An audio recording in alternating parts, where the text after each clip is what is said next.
여러분 안녕하세요. 반갑습니다. 유순복입니다. 오늘은 조선시대의 문신이자 대문장가인 서거정의 시 한 수 감상하시겠어요. 제목은 독좌, 홀로 앉아있다입니다. 같이 읽어보시죠. 독자 물에게 공정 우기혼, 홀로 앉았자니 찾아오는 사람도 없고 빈 정원이 비올 듯이 깜깜하구나. 어요 하엽동 작답 수초번, 물고기 요동치자 연잎이 움직이고 까치가 밟자 나무끝이 뒤집히는구나. 금윤 현유향 노한 화상존, 검은고는 눅눅해도 줄은 여전히 울리고 화로 차갑지만 불씨는 아직 남았건만. 니도 방 출입 종일 가 관문, 진짱길이 출입을 막으니 종일 문을 닫는 것이 좋겠다. 어떠신가요? 대략 무슨 내용인지 짐작이 가시는지요? 한번 들어서 아시기 어렵겠죠? 저희 채널은 마무리 부분이 하이라이트예요. 끝까지 시청해 주시길 바랍니다. 구독과 좋아요, 알림 설정 잊지 마시고요. 그럼 들어가죠. 제목이 독좌, 홀로 앉아있다. 그죠? 역시 선생이 칩거하거나 은거하거나 유배같이 정계에서 물러나 있을 때 지은 시라고 짐작하실 수 있겠는데요. 그렇다고 그 여느 관리인들처럼 정세에 따라서 유배와 복직을 반복하는 그런 파란만장한 인생을 산 인물이라고 생각하시면 오산입니다. 예를 들면 선생은 당시에 그 사육신 등이 죽어나가던 그 피바람 불던 세조 때도 무난히 관직 생활을 했던 인물들 중에 하나이거든요. 그런 그가 왜 혼자 앉아 있는지, 혼자 앉아서 무슨 생각을 하는지 시를 통해서 선생의 인생과 함께 심도 깊은 해석을 해보시겠습니다. 시의 형식은 오원율시고요. 각 연의 끝자인 어두울 혼, 뒤집어질 번, 있을 존, 문자로 운을 맞췄습니다. 그럼 시작해보죠. 첫 연 수연이에요. 문제를 제기하고 있습니다. 독좌 물에게 공정 우기혼. 독좌, 홀로 앉아있다. 물에게 찾아오는 손님 없다죠. 앞서 말씀드렸듯이 선생은 평생 큰 굴곡이 없이 무난하게 편안하게 살다간 전형적인 유가인입니다. 해서 이 독자라는 말은요, 도가인이 선호하는 그런 은거라는 의미도 아니고요, 또 개혁을 꿈꾸는 관리들의 그 험한 유배 생활을 의미하지도 않아요. 그에겐 좀 안 어울리는 단어죠. 굳이 이유를 찾아보자면요, 이 독자라는 시어는 평생 고위 관리로서 살았던 인물이니만큼 잠깐 벼슬에서 물러나와 있는 상태라고 보시면 좋을 것 같아요. 벼슬에서 물러나왔으니 물에게 찾아오는 손님이 당연히 없겠죠. 우리 아는 속담 중에 정승집 개가 죽으면 문상을 가도 정승이 죽으면 문상 가지 않는다는 말 있잖아요. 그리고 갓끝 끊어지면 똥친 막대기만도 못한 취급을 받는다는 속담도 있죠. 세상의 인심은 마치 저작거리의 장사치들이 그렇듯이 이익이 있으면 모이고 이익이 없으면 떠나가는 그런 상황을 이 독자 물에게로 암시하지 않았나 싶어요. 그리고 그런 야속한 심정을 직구에 공정우기혼이라고 표현합니다. 텅 빈 정원, 빌공자, 정원정자죠. 텅 빈 정원이 우기혼, 우기, 비라도 쏟아질 것 같이 어둑어둑하다는 거예요.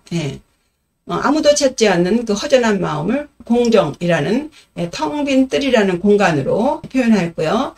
버려진 것 같은 그 외로움에 왈칵 눈물이라도 쏟을 것 같은 그 서러운 심정을 우기혼, 비올 것 같이 어둡다는 시각적인 의미로 형상화시키고 있습니다. 아울러서 무성하고 화려했던 그 여름이 지나가고 이제는 잎이 다 떨어져서 텅 비어버린 그 황량한 가을의 정원. 여기에 이제 가을비라도 내리고 나면 부쩍 다가올 추운 겨울을 예시하면서 자신의 그 찬란했던 시절이 저물어가고 있음을 예감하는 거죠. 자신의 그 초라한 신세를 한 폭의 그림처럼 잘 보여주고 있습니다. 그렇다면 이쯤에서 그 잘 나가던 서거정이 왜 혼자 앉아서 텅 빈 정원을 지키며 뭐가 그리도 서러워서 울고 싶은 건지 좀 알아보셔야겠어요. 사실 말이지 선생은 사문의 맹주로서 육아의 맹주예요. 육아의 맹주로서 평생 나라의 크고 작은 일에 관여했기 때문에 항상 주변에 사람들이 벅적거렸을 거예요. 한가롭게 혼자 앉아있을 새가 없었을 것입니다. 외로울 새가 없이 평생 분주했을 거예요. 그런 그가 독자 무례객이라고 읊조린다면 아마도 무슨 사건이 있었겠지요. 예, 그의 생애를 돌아보죠. 선생은 태생이 금수저예요. 예, 금수저를 물고 태어났어요. 예, 태어날 때부터 귀족 집안의 자손이죠. 안주 목사직을 역임했던 그의 아버지는 초대 대제학을 지냈던 권근, 안동건 씨의 딸과 혼인함으로써 검문세가에 합류하게 됩니다. 그리고 선생은 2남 5녀, 7남매 중 막내로 태어나요. 아들로는 둘째죠. 더군다나 김시습이 5세 신동이라면 선생은 6세 신동이라고 할 정도로 영특함을 타고납니다. 네, 당연히 이 친가 외가의 그 확실한 후원으로 어려서부터 엘리트 교육을 받으며 자랐을 거예요. 특히 그의 외조부인 권근, 그리고 10살 위인 자형, 그리고 스승인 유방선 등은 그를 밀어주고 땡겨주며 그의 삶과 학문에 지대한 영향을 끼쳤다고 합니다. 또 성격도 원만해서 19세에 과거에 급제하고 또 25세에 문과에 급제한 이후로 이 벼슬살이는 그 성격대로 그의 팔자대로 정말 큰 말썽 없이 승승장구하며 세종부터 성종까지 무려 6대의 왕을 섬긴 인물이에요. 대단하죠. 이 서거정의 공력을 느낄 수가 있겠어요. 예, 예를 들면요. 계유정난의 그 피바람이 불던 시대를 겪으면서도 무난하게 벼슬을 이어가게 되는데요. 예, 여러 가지 여건이 또 딱딱 맞아 들어간 것 같아요.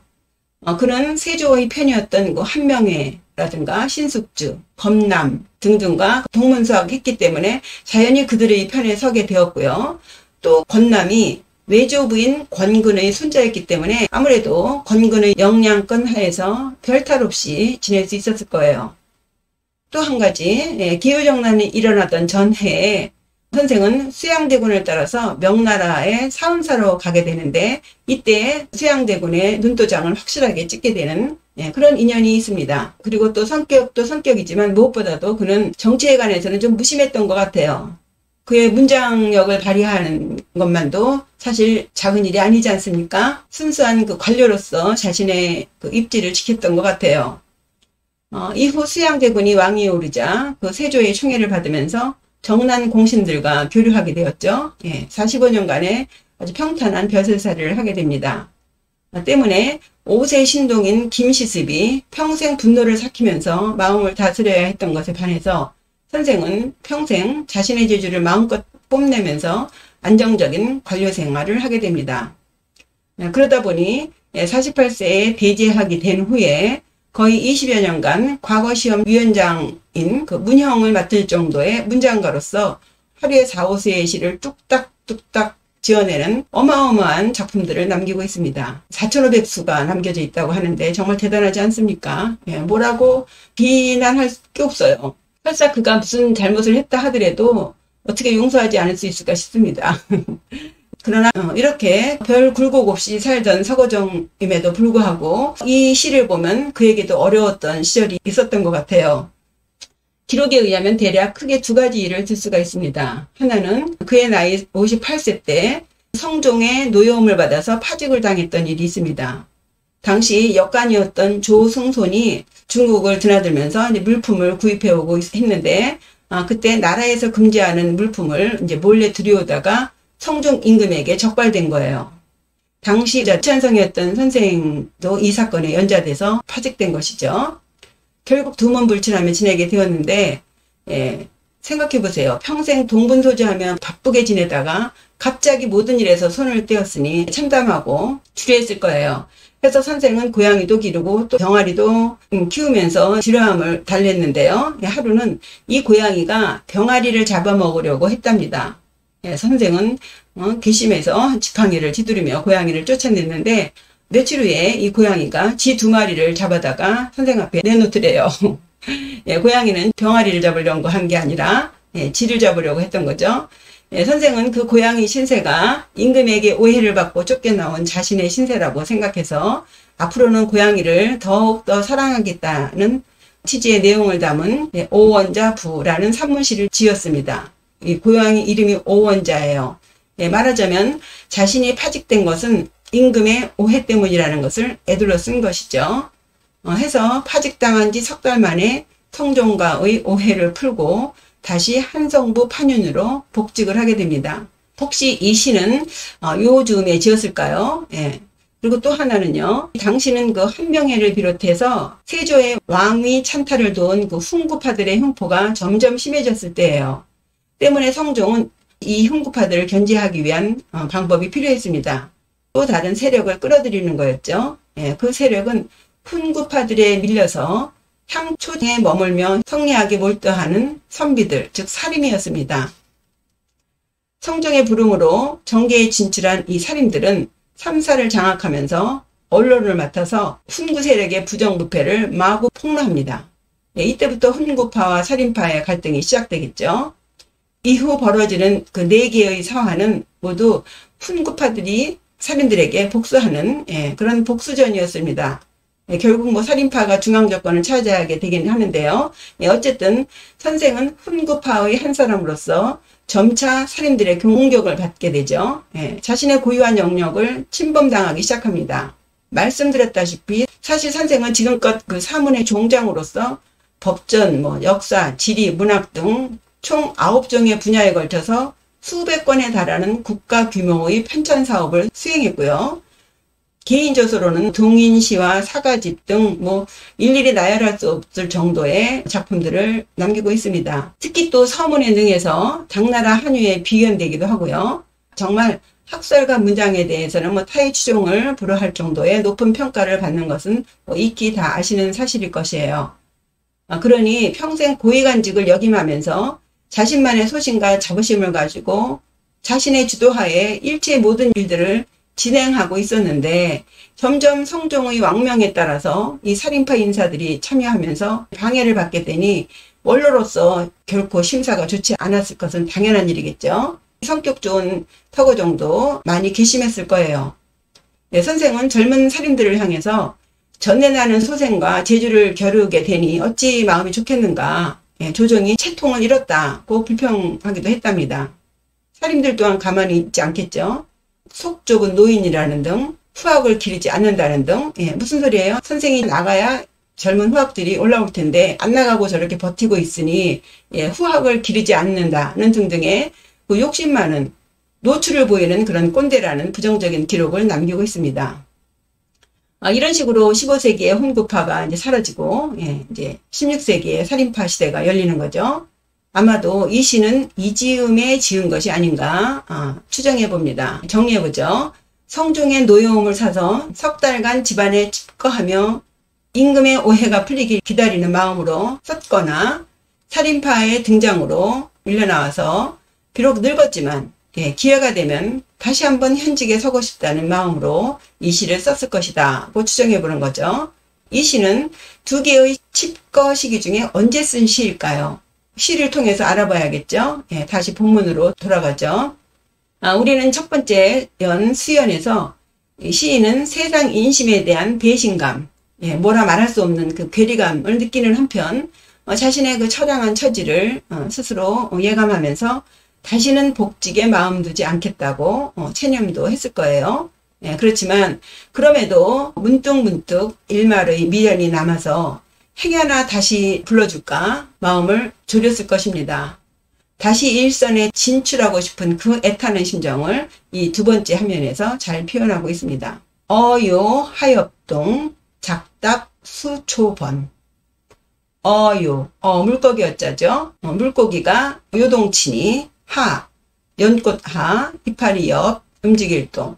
연꽃잎이 움직이네죠. 여기서 물고기는요. 돼지와 같이 지혜롭지 않은 미물을 상징합니다. 그리고 이 연꽃은요. 선생이 좋아했던 꽃 중 하나인데요. 그의 호가 사가정이죠. 4가지 좋아하는 꽃. 매화, 대나무, 연꽃, 해당화 중에 속하는 연꽃이에요. 그는 서울 매각에 몇치의 별장을 가지고 있었다고 합니다. 정원 가운데에 못을 파서 연꽃을 키우곤 했대요. 그래서 여기서 말하는 연꽃이라 하면 이제 선생 자신을 상징한다고 봐야겠고요. 이파리, 엽자는요, 하찮은 미물의 움직임에 연꽃 잎이 흔들린다. 그래서 잎은요, 기가 가벼운 사람들 팔랑귀라고 하잖아요. 그런 의미의 이파리 옆을 쓰지 않았나 싶습니다. 하찮은 미물의 그 움직임에도 자신의 마음이 흔들린다. 예, 팔랑팔랑거린다. 예, 별거 아닌 일에도 온통 마음이 흔들린다는 의미가 되겠습니다. 네, 이어서 작답 수초번 했죠. 이 까치는 소식을 알려주는 기조지요. 예, 그리고 이 답자는요, 밟을 답자인데요. 어떤 일을 과감하게 행한다는 의미를 지니고 있습니다. 그래서 작답하면은요, 까치가 아주 확실하게 밟아주는 거죠. 예, 그래서 뭔가 확실하게 굳혀지는 듯한 소식이 전해지면 수초번, 수, 나무 숫자죠. 단단한 땅에 떡 버티고 서 있는 감목과 같은 선생 자신의 심지를 나타내는 그런 나무고요. 초자는 끝초, 나뭇가지 끝. 요 앞에서 연꽃의 이파리가 때때마다 팔랑팔랑 거린다는 것에 비해서 이 수초하면 나뭇가지의 끝, 예, 뾰족한 끝. 그런 것이 뒤집어질 번, 획 뒤집어지는 것 같은 신경을 곤두세운다는 의미가 되겠습니다. 그래서 마찬가지로 자신은 웬만한 일에 미동조차 하지 않는다고 이렇게 믿고 살았는데 조정에서 자신을 부를지도 모른다는 그런 조짐을 보면 아주 예민하게 반응하는 거죠. 예, 바로 그냥 무너지는 거예요. 뒤집어지는 거예요. 이런 표현은요, 오직 선생 자신만이 알 수 있는 그런 미세한 감정이겠죠. 예, 그런 것을 하엽동이라든가 수초번이라고 표현했죠. 예, 불러도 다시 조정에는 나가지 않겠다고 수십 번, 수천 번 결심하다가도 뭔가 움직임이 보이고 어떤 좋은 소식이 오면 언제 그랬냐는 듯이 바로 마음이 동하면서 아주 예민하게 반응하는 그런 자신을 아주 섬세하게 표현했습니다. 예, 정리해보면요. 1년에 그 선생의 복직을 위한 어떤 움직임들이 있지 않았을까 싶어요. 예, 아래로는 물고기의 요동, 예, 물밑 작업, 그것을 어요로 표현했고요. 또 위로는 소식을 전하는 까치가 결단을 내리는 예, 답작으로 표현을 했습니다. 그리고 이런 주변의 상황에 예, 때때마다 반응하는 자신의 심정을 연잎이 흔들린다는 하엽동이라고 표현하고 또 나무 끝이 뒤집어진다는 수초번으로 표현했다입니다. 세상과 격리된 폐쇄된 공간에서 단절된 생활을 하면서 이 속에서 벗어나고 싶어하는 그 절절한 심정이 고요함 속에 고스란히 드러나고 있죠. 네, 이철원 선생은 1년에서는요 복직에 대한 체념, 그리고 2연에서는 그래도 포기할 수 없는 기다리는 심정을 묘하게 뒤섞여서 인간으로서의 그 모순된 예, 나약한 심리 상태를 잘 그려 보이고 있습니다. 자신의 내면을 성찰하면서 별일도 아닌 일에 순간순간 쿵당거리는 그 자신의 마음을 돌아보면서 스스로 무력감과 함께 자기애감도 느꼈으리라 짐작해 봅니다. 노상 벌어지는 그 우리 인간사에 예민하게 반응하는 그 복잡한 마음을 자연의 사물과 현상이 빗대서 아름답게 표현했죠. 예. 일전에 송강정철이 구양수의 글을 인용한 점을 다루었는데요. 서거정도 그가 흠모하는 시인으로 당나라 한유를 꼽으면서 그의 그 문장을 다소 인용했다는 전문가의 소견도 있습니다. 혹시 이 시도 한유의 어떤 문장에서 따온 것인가 의문도 가는데요. 모든 창조는 모방에서 출발하는 것이죠. 예, 무조건 표절을 운운할 수는 없고요. 다만 어떻게 모방을 극복해서 자기만의 독특한 창조를 이뤄냈는가가 관건이 되겠습니다. 그 평가 기준을 세우는 것이 비평가의 몫이겠죠. 예, 어쨌거나 이 선생의 어마한 업적만으로도 한유에 비견될 정도의 문장이라 인정하지 않을 수는 없겠어요. 예, 세 번째 연입니다. 예, 두 번째 연에서 선생은 자신의 그 인간적인 어쩌면 속물적인 나약함을 성찰하면서 스스로 한심해하면서 반성 모드로 가는 것 같아요. 그런데 갑자기 반전합니다. 역시 권력의 맛은 끊기 어려운 것 같아요. 네. 금윤, 현유향, 노한, 화상존. 금윤, 예. 검은고 금자죠. 젖을 윤자예요. 검은고가 젖었어요. 검은고는 소리를 내는 악기죠. 예. 선생 자신의 역량을 상징합니다. 그런데 그 검은고가 젖었습니다. 눅눅해졌어요. 검은고는 나무로 만들어져서 습기를 먹으면 아무래도 맑은 소리를 내기 어렵죠. 물 먹은 검은고는 아마도 정계에서 밀려난 선생의 초라한 처지를 표현하는 것 같아요. 젊은 그 신진 살인들이 등장하면서 지금까지 자신의 주도하에 척척 진행되던 작업이 매번 브레이크를 걸게 되니 예전처럼 영 자신의 명이 서질 않죠. 그러다가 이제 급기야 이렇게 물러나오고 보니 이제 아예 제 소리조차 내기 어렵지 않겠습니까? 예, 그런데 그게 아니네요. 현유향이라고 했어요. 줄현자, 오히려 유자, 울릴 형자예요. 소리를 낼 수 없으리라 생각했던 그 검은 거가 한번 슬쩍 튕겨보니 소리가 납니다. 예, 아직까지는 그런 대로 쓸만한 것 같죠. 예, 말하자면 자신의 말이, 자신의 주장이 아직은 먹힐 것 같다 이거예요. 나 아직 안 죽었어. 예, 살아있네 입니다. 이어서 또 읽죠. 노한 화상존. 예, 화로로자에 찰한자예요. 화로가 찾았어요. 예, 여기서 화로로자는요, 늙을 노자를 연상시킵니다. 이미 늙어서 열정도 식고 진도 다 빠진 것 같은 상태, 그런 상태를 노한, 예, 화로가 찾았다고 표현했습니다. 예, 그런데요, 이 다 식어버린 화로도 헤집어 보니 아직 불씨가 여전히 남아있다. 열기가 아직 남아있다입니다. 비록 젊은 날의 열정은 아니지만 아직 니들 풋내기들 정도는 충분히 내가 감당할 수 있지. 나 서거정이야. 까불지 마. 뇌익장을 자랑하는 것 같습니다. 정리하면요, 이 압구는 살인들의 방해로 자신의 주장이 관철되기 어렵다는 것을 젖은 검은고 금윤으로, 그럼에도 아직 자신의 뜻을 펼칠 수 있음을 줄이 여전히 소리를 낸다는 현유향으로 표현했고요. 또 자신의 늙음을 식어버린 화로 노한으로, 그럼에도 아직 열정이 남아있음을 화상존으로 대꾸해서 자신의 존재 가치를 한층 부각시키고 있습니다.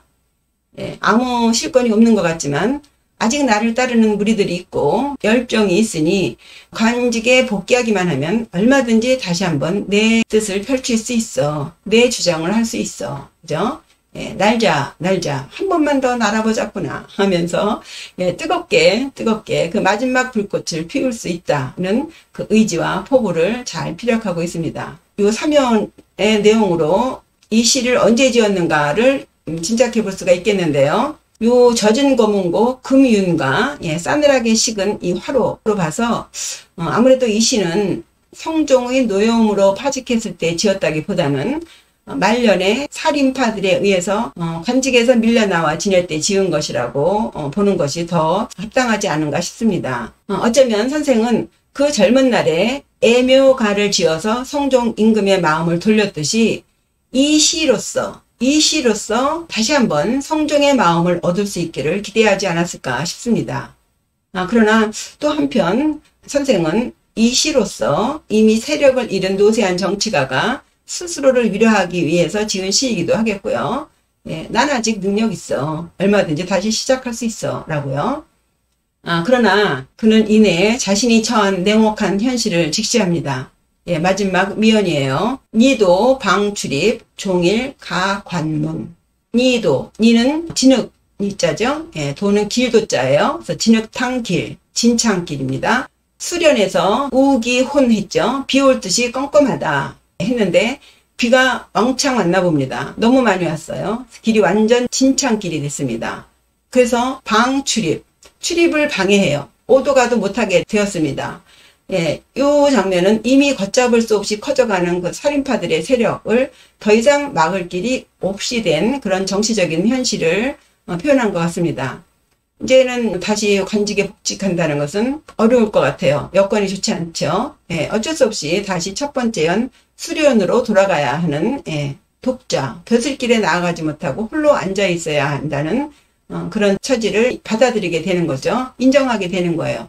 그래서 종일 가관문, 종일, 하루 종일 오를까, 닫을 관이죠. 문을 걸어 잠그는 것, 문을 닫는 것이 맞겠다, 좋겠네, 그죠?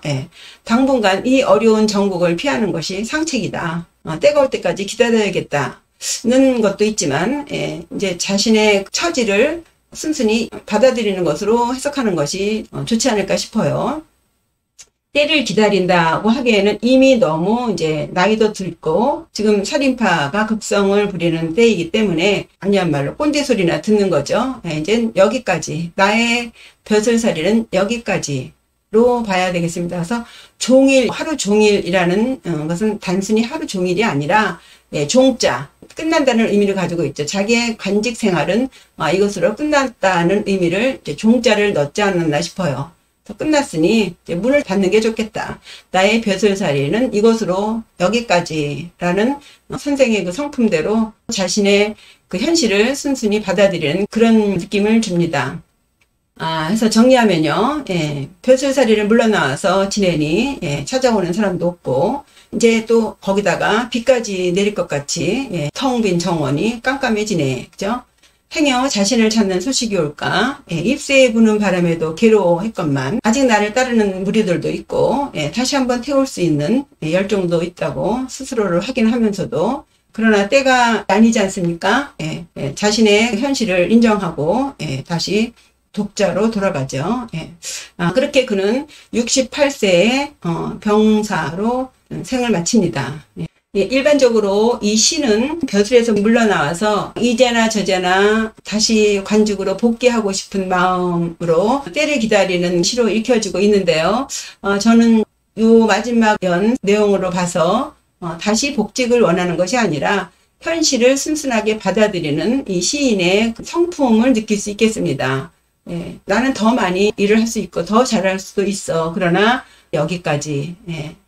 밖에 방해하는 것도 있고, 나이도 있고, 또 세상이 바뀌었고, 그래서 이제 그만, 여기까지 하면서 물러나는 시인의 성품을 읽을 수 있겠습니다. 이 노출을 보이지 않고, 자신의 늙음을, 그리고 자신의 현실을 묵묵하게, 순순하게 받아들이는, 그러면서 무대에서 물러나는 그런 심사를 편안하게 잘 보여주고 있습니다.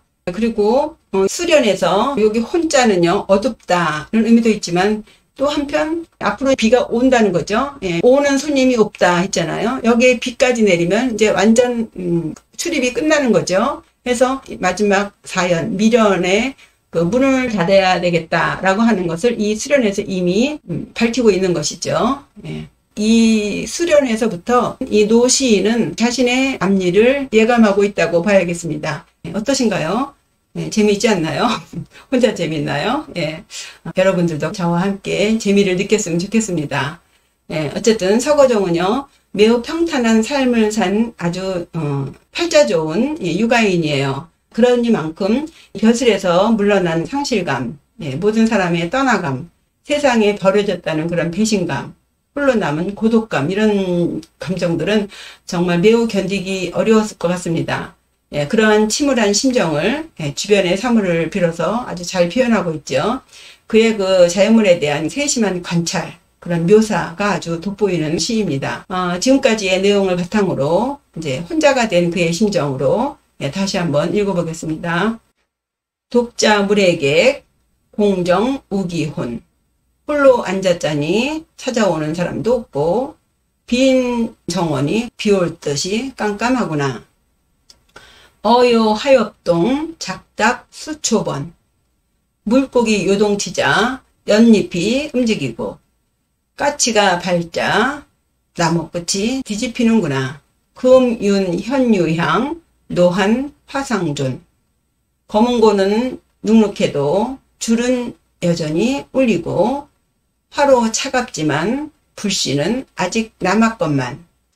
니도 방 출입 종일 가 관문, 진짱길이 출입을 막으니 종일 문을 닫는 것이 좋겠다. 그 자신이 평생 몸담았던 그 조정에서의 그 많은 일들, 난 더 할 수도 있는데, 더 잘할 수 있고, 더 많은 일을 할 수 있는데, 내 인생은 여기까지구나 하는 늙은 대시인의 자신의 그 말년을 받아들이는 심사가 잔잔하게 전해집니다. 잠깐 인사드리기 전에 안내 말씀 드리겠어요. 저희 지인이 제 채널이 발전하지 못하는 것을 안타깝게 여겨서 몇 가지 제안을 해주셨어요. 채널 이름도 유순복이라는 이름이 좀 대중이 접근하기 어렵지 않냐, 좀 쉬운 이름으로 바꿔라, 그리고 화면의 색과 글씨체도 좀 딱딱하지 않느냐 등등이죠. 처음 시작할 때는 그저 만들기에 급급해서 뭐 이런저런 생각 없이 막 달려들어서 했는데요. 이제 와서 바꾸려니 참 어렵네요. 그리고 뭐 유튜브 조작하는 기술이 더 발전한 것도 아니고요. 그래서 일단 화면의 그 바탕색과 글씨체를 좀 일부 바꿔봤어요. 어떠신가요? 좋은 의견 있으시면 알려주세요. 좀 더 알차고 재미있는 채널로 발전하겠습니다. 네, 구독과 좋아요, 알림 설정 잊지 마시고요. 댓글도 잊지 마시고요. 다음에 또 좋은 시로 뵙겠습니다. 네, 감사합니다. 안녕히 계세요.